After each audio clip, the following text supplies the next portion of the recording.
un gros remerciement, surtout à Valérie Nielsen, que elle, c'est la chef d'orchestre de cette journée. Sans elle, on ne serait vraiment pas ici aujourd'hui. Donc, vraiment, merci Seigneur pour Valérie. Je vais revenir avec les autres choses à la fin pour les dons. Donc, j'inviterai maintenant Valérie de venir nous... Je suis pas fine, hein? Donc, je vous présente Valérie Nielsen. Valérie et son mari, Éric, et leurs 3 enfants habitent à Montréal depuis bientôt 4 ans. Ils sont venus au Québec en 2018 comme missionnaires pour faire les disciples parmi les étudiants francophones et dans leur église locale. Dans son temps libre, elle aime lire, écrire et jardiner et marcher. Elle aime beaucoup marcher. Valérie sert avec beaucoup de joie dans le ministère de Sur le Fabricus Scriptura. I'm sorry. Et c'est un ami très cher. Je vous laisse avec Valérie. Merci, David.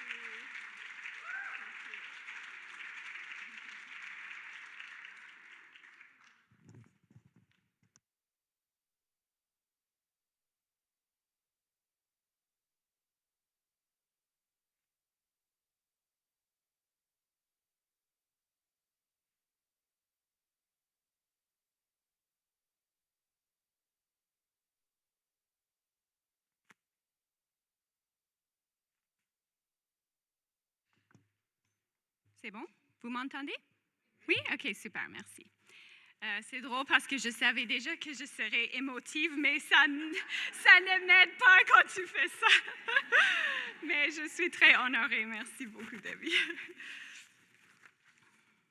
Donc, en janvier 2020, notre famille a été bénie par l'arrivée de notre 3e enfant, Eliana. Nous étions si reconnaissants pour ce précieux cadeau, mais les mois à venir allaient être parmi les plus difficiles que nous ayons jamais connus. Non seulement à cause du manque de sommeil, de l'épuisement, de son incapacité de prendre du poids, mais aussi parce que la fameuse pandémie a commencé. Avec elle, les craintes se sont accrues. J'ai lutté contre l'insomnie et l'anxiété pendant des mois. Je n'avais aucune joie, pas d'espoir. Les ténèbres m'entouraient. Je me demandais si je pourrais un jour retrouver la joie. Chaque histoire de la pandémie me rendait anxieuse. Un après-midi, allongée sur mon lit, j'ai lu un article sur des personnes bloquées sur un bateau de croisière. Certains d'entre eux étaient tellement désespérés qu'ils ont sauté du bateau et se sont noyés. Quelle horreur! Je me souviens m'être interrogée. Qu'aurais-je fait dans cette situation? Qu'est-ce qui me donnerait de l'espoir? Qu'est-ce qui me donnerait de l'espoir si j'étais à leur place? Et les 2 choses auxquelles je m'accrochais étaient la parole de Dieu et le chant. J'ai commencé à lire et à mémoriser la Bible davantage avec mes enfants aussi pour mieux les préparer pour les souffrances à venir. J'étais loin de me douter qu'environ 4 ans plus tard, je rencontrerais une femme qui vivait réellement cette souffrance, cette réalité. Au mois de septembre 2021, en pleine pandémie, une sœur parmi nous, Myriam Huy, mère de 2 jeunes enfants, souhaitait servir le Seigneur aux côtés de son mari avec une organisation missionnaire. Ils ont laissé tout derrière eux. Ils ont vendu leur maison, quitté leur pays, leur famille et leurs amis, avec seulement quelques valises. Ils sont entrés dans un bateau avec l'espoir de servir Dieu et les gens dans le besoin dans différents pays pauvres. Ils n'étaient pas préparés pour le cauchemar qui les attendait. À cause de nombreux cas de COVID, ils ont été mis en quarantaine dans leur cabine pendant 40 jours. avec leurs 2 enfants de 2 et 3 ans. Ils avaient heureusement eu des hublots pour distinguer le jour et de la nuit, mais comparé à d'autres personnes qui n'avaient pas ce luxe, ils ne pouvaient sortir de la cabine que 30 minutes le matin et le soir. Ils avaient l'impression d'étouffer. Ils étaient coincés sur le bateau pendant 3 mois et interdits d'entrer dans les pays qu'ils espéraient servir. Ils ont essayé de garder l'espoir, de se dire que ça ira mieux, que la quarantaine sera levée, mais ce ne fut pas le cas, au moins pas tout de suite. Pendant le jour, ils s'occupaient de leurs enfants et essayaient de les rendre heureux, mais la nuit, ils s'effondraient. Ils ont été traités injustement de différentes manières, mais après toute cette souffrance, ils ont été contraints de quitter le bateau dans un pays déchiré par la guerre avec leurs 2 jeunes enfants. Ils étaient anxieux, mais heureusement, ils sont arrivés à l'aéroport et ils ont pu retourner en France. J'étais encouragée par cette histoire parce que j'ai vu l'œuvre de Dieu dans leur vie à travers cette souffrance. Je suis sûre que chacune de vous ici, mes sœurs, a sa propre histoire de souffrance, des blessures qui volent votre joie, des questions pour Dieu, des craintes, et vous n'êtes pas seul. À travers cette histoire qu'on va étudier ensemble cet après-midi, on va voir la transformation de Habakkuk. Et nous allons voir que nous pouvons passer ensemble de la crainte à la confiance joyeuse, quelles que soient nos souffrances, grâce à Jésus, notre Sauveur. Nous pouvons passer ensemble de la crainte à la confiance joyeuse, quelles que soient nos souffrances, grâce à Jésus, notre Sauveur. Je vais prier avant qu'on saute dans le passage. Seigneur Jésus, merci pour le privilège d'être ensemble, entre sœurs et autour de ta parole, Seigneur. On te prie de nous guider cet après-midi dans ce passage, de nous parler à travers ton esprit et de toucher nos cœurs, de nous soulager dans nos souffrances. Au nom de Jésus, je prie. Amen. Tournez avec moi dans Habakkuk 3, versets 16 à 19. Je vais, dans mon message, vous expliquer 3 points. Les 3 points de mon message. Premièrement, patientons dans la crainte, au verset 16. Deuxième point, c'est acceptons la dévastation, au verset 17. Et troisième, ayons une confiance joyeuse en notre Sauveur, au verset 18 à 19. Commençons avec la première section, patientons dans la crainte. Lire avec moi Habakkuk 3, verset 16. J'ai entendu cette nouvelle, j'en suis tout bouleversé. Mes lèvres balbutient et mes os se dissolvent. Je reste là, tremblant, puisqu'il me faut attendre, sans bouger, le jour où la détresse fondra sur l'ennemi qui doit nous assaillir. Rappelons-nous que le prophète Habakkuk a écrit ce livre à l'époque où Israël était divisé en 2 royaumes, celui du nord et celui du sud. L'Assyrie avait déjà envahi le royaume du nord il y a environ 100 ans parce que le peuple d'Israël avait violé l'alliance que Dieu a instaurée à Sinaï en adorant d'autres dieux. Par la suite, dans le royaume du sud, Judée, où Habakkuk vivait, l'infidélité à l'alliance était répandue. Alors, pendant sa vie, Habakkuk a vu la détérioration morale et spirituelle du peuple de Dieu.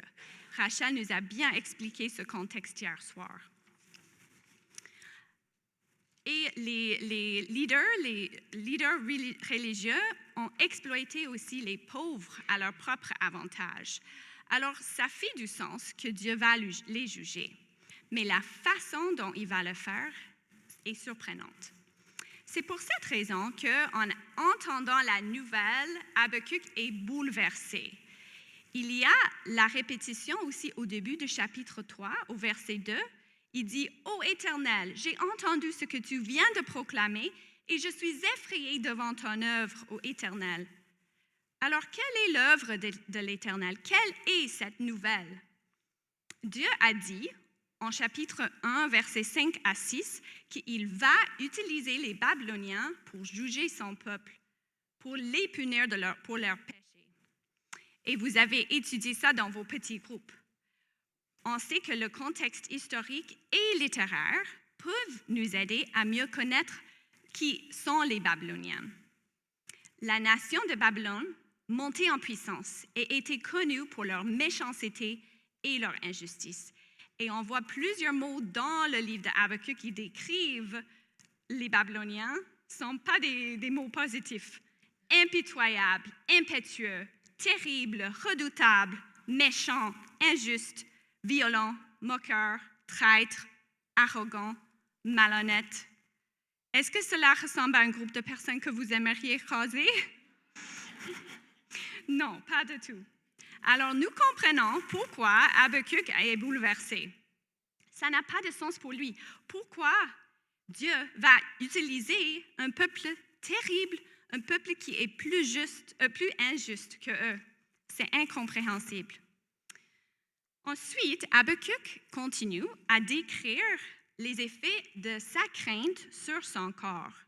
Sa réaction physique est intense et affecte tout son corps, de la tête aux pieds. On voit ses lèvres balbutient, ses os se dissolvent, ses jambes tremblent. Les mots poétiques nous renvoient à l'image d'une peur écrasante face à cette nouvelle de Dieu. Le futur semble très sombre pour Habakkuk et pour les Judéens. Il y a aussi un autre élément de la crainte que j'aimerais considérer avec vous. Dans le contexte littéraire, dans Habakkuk 3, versets 3 à 15, nous voyons beaucoup d'imageries qui soulignent la gloire de l'Éternel, sa force, sa colère, sa puissance, et la façon dont il a sauvé son peuple dans le passé. Ces versets nous rappellent le caractère de Dieu tout-puissant qui contrôle la situation, même si ça semble hors de contrôle.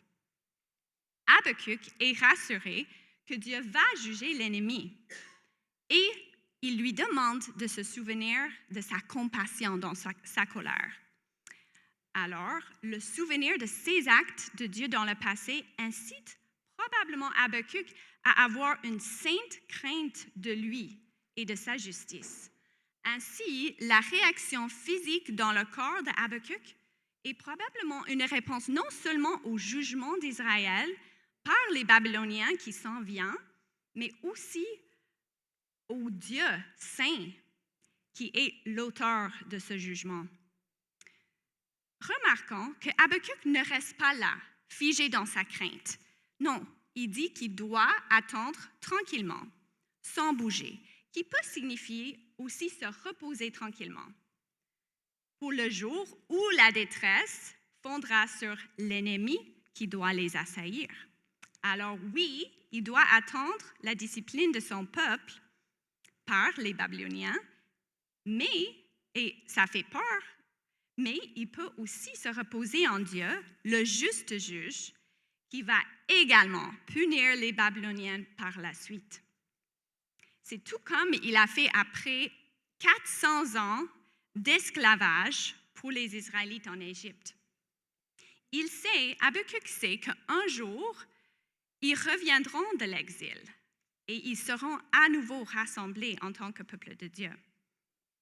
Donc, je me demande si c'est sa crainte de Dieu qui permet à Habakkuk d'attendre tranquillement, de patienter dans sa crainte. Parce qu'il réalise à quel point Dieu est au contrôle, même quand tout va mal. Avez-vous déjà connu une crainte intense ou une terreur comme Habakkuk? La crainte qui affecte tout votre corps. Comment est-ce qu'on peut patienter dans ces moments de crainte? c'est sûr que ça va arriver. On va être confronté à la crainte dans cette vie. Non seulement à cause des péchés des autres personnes et de l'injustice dans le monde, mais aussi à cause du péché dans nos propres cœurs et parmi nos frères et sœurs dans l'Église. Cependant, nous pouvons patienter dans la crainte de l'avenir sombre parce que nous craignons Dieu. Nous savons qu'il est au contrôle, qu'il châtie celui qu'il aime et qu'il est le juste juge, qui est à l'œuvre même quand tu vas mal. Si on médite sur le caractère de Dieu, ses œuvres salvatrices dans le passé et aussi ses œuvres présentes dans nos vies, nous serons comme Habakkuk et comme la femme dans Proverbe 31 qui attendent patiemment et envisagent l'avenir avec un sourire. Comment est-ce que c'est possible? Parce que nos yeux et notre esprit ne seront plus fixés sur nous-mêmes, mais sur notre Créateur. Sa gloire, sa justice, sa bonté, sa force. Et notre crainte de lui deviendra plus grande que nos craintes d'autres choses. Nous serons renouvelés par sa vérité et habilités à persévérer dans l'espérance, quoi qu'il arrive. Maintenant, on va passer à la deuxième section, au verset 17, « Acceptons la dévastation ». J'ai vu une transition ici avec le mot clé, « car », et aussi le changement de temps de verbe au futur pour m'indiquer si c'est une nouvelle section. Je vais lire le verset. « Car le figuier ne bourgeonnera plus, et il n'y aura plus de raisins dans les vignes. Les fruits de l'olivier trompera les espoirs. Les champs ne produiront plus de pain à manger. Les moutons et les chèvres disparaîtront de leurs enclos, et les bovins de leurs étables. » Dans ce verset, nous voyons les effets de l'invasion babylonienne sur l'économie de Judée. Il ne parle pas de leur capture et de leur traitement sévère, mais plutôt de la dévastation dont ils feront face. Habakkuk et les Judéens vivront une destruction complète de la terre et des moyens de subsistance. On parle des circonstances épouvantables. Et le contexte historique nous aide aussi à comprendre que les Babyloniens, ils étaient connus pour ça. Ils pillaient tout le pays et capturaient, déportaient le peuple. C'est une image très sombre parce qu'il inclut le besoin humain le plus fondamental, la nourriture. Il n'y aurait plus de pain, plus rien de manger. J'ai lutté avec ce verset et son rôle dans le passage. Et je me suis posé la question, si ce verset n'était pas là, qu'est-ce que manquerait dans le sens du passage? Qu'est-ce qui serait perdu si ce verset n'existait pas? Et cette question m'a aidé à comprendre qu'il y avait un besoin de Habakkuk, je crois, d'accepter, d'admettre et d'accepter la dévastation future avant de pouvoir se réjouir. Il ne la nie pas, il n'évite pas d'en parler, mais il exprime clairement et en détail les pertes à venir pour Judée. Essayons-nous d'éviter de parler de la souffrance dans l'Église comme le fait notre culture, ou l'acceptons-nous et la nommons-nous pour ce qu'elle est? Après la naissance d'Eliana, que j'ai mentionnée tantôt, je me souviens d'avoir lutté avec le Seigneur à maintes reprises et de ne pas avoir compris pourquoi mes souffrances ne cessaient de s'aggraver. Ma conseillère, elle m'a expliqué que des fois, nous pouvons avoir peur d'avoir peur. Et alors, nous essayons d'éviter ce qui nous fait peur. Mais en essayant d'éviter ça, en fait, ça aggrave la peur.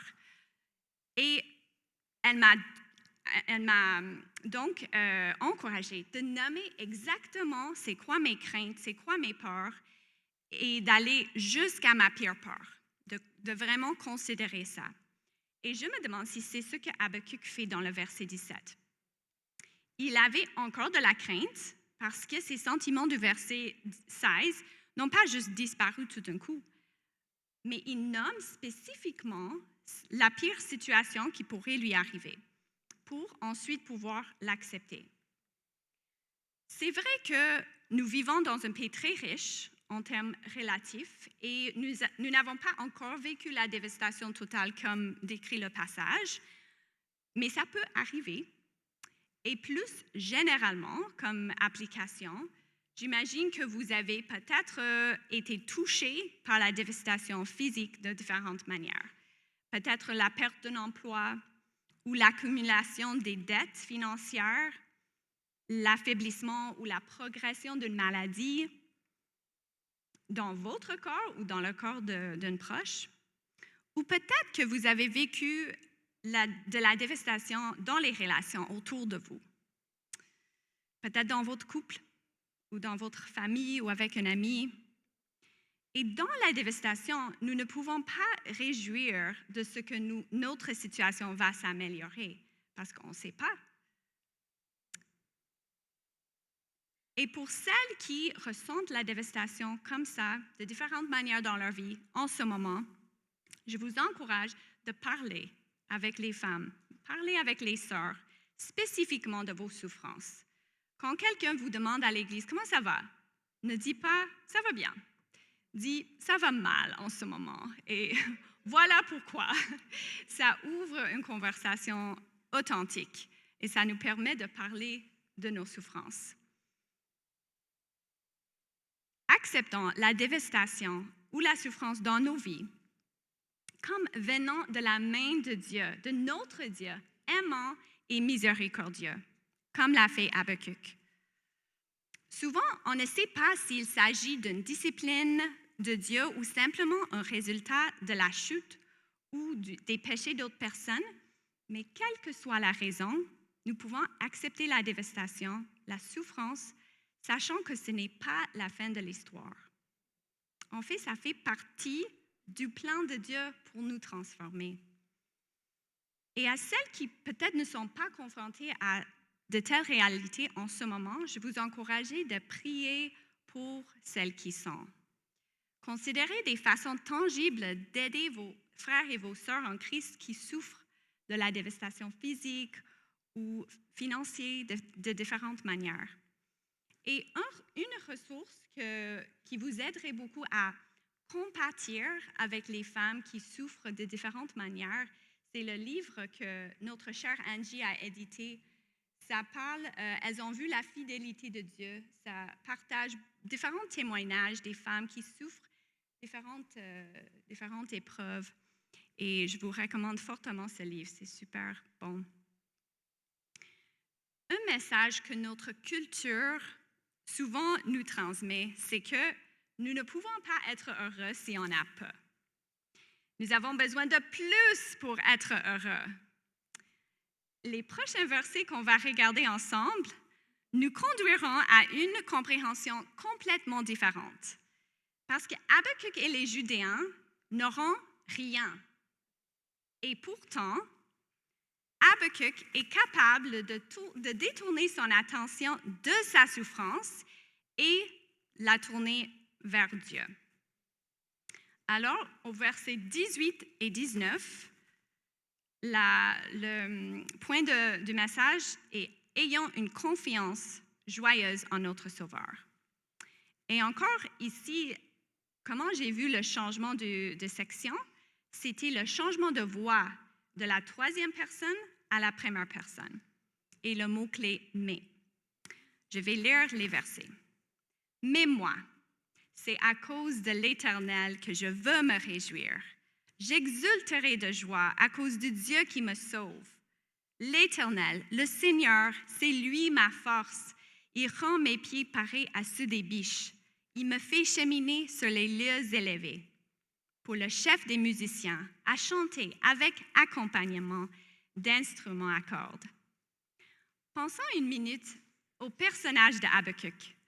On ne connaît pas beaucoup sur cet homme, mais le contexte historique peut nous aider à comprendre le rôle qu'il jouait en tant que prophète de l'Ancien Testament. Il était comme un avocat de l'Alliance, un annonciateur du jugement et du salut à venir. Ce rôle aurait été difficile. spécifiquement quand il a vu l'infidélité des Judéens vers Dieu.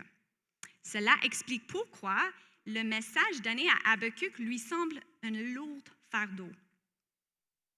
En même temps, le livre de Habakkuk est très différent des autres livres prophétiques parce qu'on voit la discussion avec lui et Dieu. Et pour cette raison, même si on ne connaît pas les détails de Habakkuk, on peut voir une transformation dans sa vie à travers sa discussion avec Dieu. Au début du livre, il était affligé, perplexe face à l'inaction apparente de Dieu pour punir son peuple. Il s'est plaint à Dieu et l'a interrogé, remettant en question Dieu et ses voies. Il reprochait à Dieu d'être sourd, aveugle et inactif, et il doutait de sa justice. En contraste, au verset 18 et 19, nous voyons un homme qui chante avec foi et avec joie au Dieu de son salut. Il fait confiance à l'Éternel et attend patiemment l'avenir terrible. Comment cela est-il possible? Comment Habakkuk a-t-il changé et comment pouvons-nous, nous aussi, réjouir lorsque notre avenir semble sombre et effrayant? Pour répondre à ces questions, il faut examiner la source de la joie de Habakkuk. Il dit clairement dans ces versets que c'est à cause de l'Éternel qu'il veut se réjouir. Il exultait de joie à cause du Dieu qui le sauve. Notez que le ton du verbe est dans le présent ici. Il ne dit pas que Dieu l'a sauvé ou qu'il le sauvera, mais qu'il le sauve dans le moment présent. À travers sa discussion avec Dieu, Habakkuk a commencé à mieux connaître Dieu. Il peut avoir de la joie parce qu'il s'est rapproché de Dieu. Ses circonstances n'ont pas changé. En fait, ils vont bientôt empirer.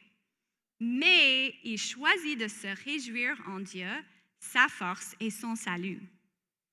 Nous voyons un drôle de contraste aussi en Habakkuk 1, verset 15, où les ennemis sont dans la joie et dans l'allégresse alors qu'ils tirent leurs prisonniers impuissants en captivité. Mais alors que les ennemis de Dieu se réjouissent de détruire le peuple de Dieu, Habakkuk peut aussi se réjouir.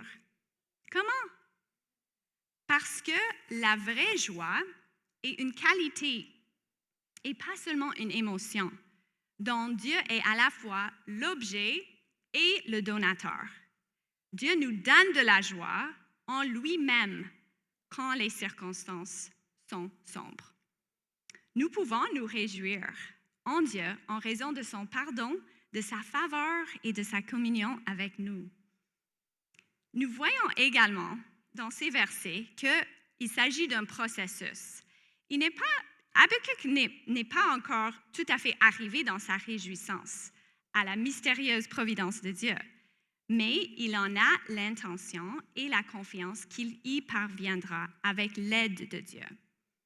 Alors que son corps tremble de peur, il dit qu'il veut se réjouir. Il va exulter de joie. C'est un choix actif de sa part, mais un choix qui est alimenté par l'œuvre de Dieu. Au verset 19, on voit ce que Dieu fait. Il rend ses pieds pareils à ceux des biches. Il le fait cheminer sur les lieux élevés. Alors, c'est Dieu qui fait cette transformation en Habakkuk. Ce n'est pas par sa propre force, mais par Dieu, sa force. Une de mes faiblesses personnelles est de trouver ma sécurité ou mon identité en mes propres forces ou capacités pour accomplir différentes choses dans ma vie. Et trop souvent, je me sens bien dans ma peau lorsque je suis forte et mal lorsque je suis faible. Après Noël, j'ai traversé une période difficile avec ma santé où j'étais très faible physiquement et incapable de faire ce que je faisais normalement. J'ai dû annuler plusieurs engagements et faire une sieste chaque jour. C'était décourageant pour moi, mais ce fut aussi une période où le Seigneur m'a appris à dépendre de lui et il est toujours venu à mon secours. Je n'ai pas compris ce qui s'est passé dans mon corps, mais je pouvais faire confiance à la sagesse, la puissance et la bonté de Dieu envers moi. Mais c'était un processus pour moi aussi. Je n'avais pas de la joie tout de suite. J'ai même douté d'être capable de me tenir devant vous, de faire cet enseignement. Alors, c'est clair que c'est Dieu qui a fait tout le travail. Il m'a aidé à me préparer. C'est pas moi. Il a renouvelé mes forces et il m'a donné de la joie en lui. Donc, mes sœurs, considérons-nous d'où vient notre force. Notre force est-elle notre Dieu ou notre Dieu est-il notre force? Notre force est-elle notre Dieu ou notre Dieu est-il notre force? Enfin, je voudrais attirer votre attention sur les images du verset 19. L'auteur divin et humain ont choisi d'utiliser l'image d'une biche. Voyez-vous le contraste entre les jambes d'Habakkuk qui tremblent au verset 16 et les pieds semblables à ceux des biches au verset 19? Quelle transformation! Alors, c'est quoi le sens de cette image? Les pieds des biches sont extrêmement durables grâce à leurs sabots et leurs longues pattes sont dotées de muscles puissants qui leur permettent de grimper et de sauter avec facilité. Et l'image alors qu'Habakkuk communique, c'est celle de la force, de la sécurité, de la préparation à faire face à tout ce qui peut arriver, même les grandes montagnes devant nous. En étudiant le verset 19 et avec les références croisées, j'ai trouvé la même phrase utilisée dans une autre chanson que Habakkuk aurait sûrement connue, le Cantique de Moïse, en Deutéronome 32. Moïse et les Israélites campent au bord de la mer Rouge lorsqu'ils voient leurs ennemis, les Égyptiens, venir vers eux. Et Dieu les a sauvés miraculeusement en divisant la mer en deux pour qu'ils puissent la traverser à pied et il a détruit leurs ennemis. Ensuite, Moïse a chanté, il a loué Dieu pour sa grandeur, ses œuvres parfaites, sa justice et sa provision pour son peuple. J'imagine que Habakkuk, en pensant au cantique de Moïse, était encouragé par la fidélité de Dieu, qui a sauvé son peuple de l'Égypte. Ce même Dieu peut sauver à nouveau et sauvera à nouveau. Le chant de foi en Habakkuk 3 conclut avec les instruments pour le chef des musiciens. C'est clair que cette prière est censée être chantée par le peuple de Dieu, de tout leur cœur, accompagnée par un orchestre. Habakkuk, il loue Dieu et il veut que tout le peuple se joigne à lui, tout le peuple de Dieu se joigne à lui. Dieu a voulu que cette parole prophétique soit chantée par son peuple. Il ne s'agit pas d'un chant solo chanté par Habakkuk. Non, c'est chanté en chœur. En tant qu'application sur ce point, mes sœurs, j'aimerais souligner l'importance du corps de Christ dans nos vies. Nous ne pouvons pas vivre la vie chrétienne seuls. Nous ne pouvons pas passer de la crainte à la confiance joyeuse seuls. Même s'il n'est pas toujours facile de se retrouver à l'église les dimanches, c'est essentiel. Oui, nous serons confrontés au péché, le nôtre et celui des autres, mais il y a quelque chose de surnaturel qui se passe lorsque nous joignons nos voix pour adorer notre Seigneur ensemble. N'abandonnons pas l'Assemblée des saints. J'ai considéré différentes routes à l'Évangile pendant mes études et celle qui m'a interpellée le plus était les grands thèmes de la théologie biblique, les grands thèmes qui traversent la Bible. Et j'ai utilisé le dictionnaire de théologie biblique que je recommande aussi à chacun de vous. Il y a quelques copies en arrière. Et ce livre, le dictionnaire de théologie biblique, j'ai étudié 2 thèmes qui ressortaient du passage, les thèmes de la joie et du salut. Et ça m'a aidé à trouver le lien avec l'Évangile que je vais vous montrer. Alors, en pensant au chant, le chant de Habakkuk, le chant de Moïse dans le passé, on va aller dans le futur plus loin que Habakkuk, dans une époque de la domination romaine. Un autre chant qu'on va voir. Marie, une servante de Dieu, elle reçoit un message du Seigneur et elle a peur. Pourtant, l'ange l'a rassurée en lui disant qu'elle va tomber enceinte et elle mettra au monde un fils qui régnera éternellement. Quelle est la réponse de Marie à cette nouvelle? Sa peur se transforme en joie et elle chante au Seigneur, tout comme Habakkuk. Vous pouvez lire plus tard dans Luc 2, 46 à 55. Pourquoi est-ce qu'elle chante? Elle chante parce qu'elle sait qu'à travers cet enfant, dans sa miséricorde, Dieu apportera la justice et le salut au monde une fois pour toutes. Et nous connaissons aussi la suite pour Marie, non? Les terribles souffrances qu'elle a dû endurer alors qu'elle voyait son fils bien-aimé souffrir par la main de ceux qui étaient censés être les chefs religieux. Elle a dû ressentir les effets physiques de la peur dans son corps entier, alors qu'elle voyait son fils fouetté, battu et suspendu sur la croix. Dans sa crainte, aurait-elle pu patienter? Aurait-elle pu accepter que cela vienne de la main souveraine de Dieu, même s'il semblait que les méchants gagnaient? Aurait-elle pu ressentir de la joie en Dieu alors qu'elle voyait son fils sur la croix? Aurait-elle pu avoir une foi profonde dans le fait que Yahweh est l'espoir au-delà de la mort? Que peut-être cette injustice apparente accomplit quelque chose de plus grand? Pensons maintenant à son fils, Jésus, l'innocent, qui a souffert la plus grande crainte que chacun d'entre nous peut imaginer. Nous le voyons dans le jardin de Gethsémani, lorsqu'il parle à son père et lui demande que cette coupe, la coupe de la colère de Dieu, lui soit écartée. Pourtant, il se soumet à la volonté de Dieu, tout comme Habakkuk.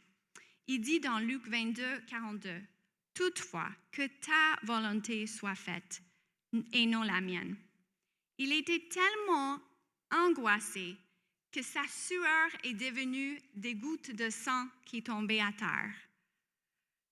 Tout comme Habakkuk, Jésus était conscient des terribles souffrances qu'il allait devoir affronter. Il savait que sa situation s'empirait. Il savait que les méchants gagneraient pour un temps, alors qu'il était suspendu, sans vie, sur la croix et abandonné par son Père céleste. Et pourtant, même s'il savait que le pire était à venir, il n'a pas abandonné. Il a persévéré dans la foi que Dieu, miséricordieux et juste, rachèterait sa vie de la fosse.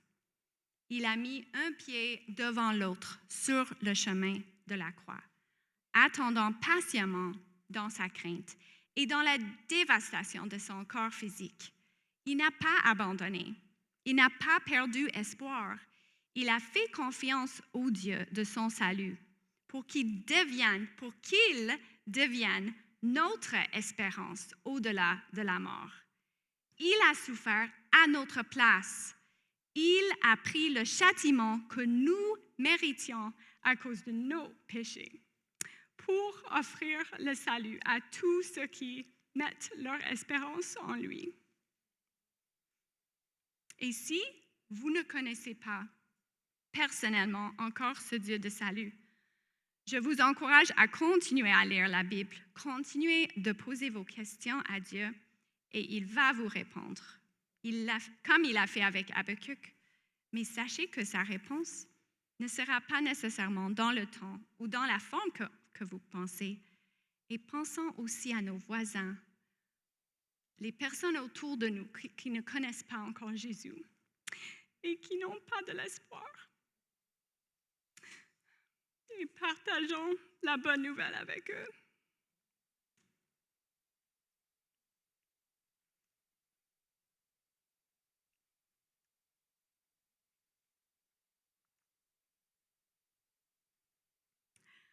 Pour revenir à l'histoire de Myriam du début, elle m'a expliqué que pendant cette épreuve, elle a ressenti de manière tangible la douceur de Dieu.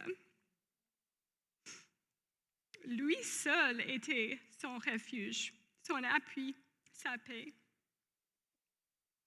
Malgré sa grosse souffrance, son traumatisme et même sa dépression, elle s'est dit, « Continue de chanter mon âme, ne t'arrête pas de chanter. » Et elle a trouvé un grand soulagement dans le fait de chanter des vérités de Dieu.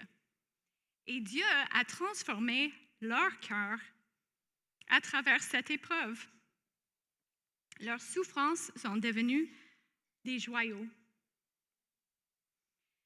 Si Habakkuk, qui ne connaissait pas encore Jésus crucifié, a pu avoir une confiance joyeuse en Dieu, combien plus pouvons-nous espérer et nous réjouir, nous, l'Église, quelles que soient nos souffrances? Oui, des jours difficiles nous attendent. Oui, la souffrance viendra. Nous connaîtrons l'injustice, les effets dévastateurs du péché et un jour la mort. Mais nous connaissons celui qui peut nous transformer, celui qui peut changer nos souffrances en joyaux et qui nous aidera à persévérer chaque jour par sa force et par sa grâce.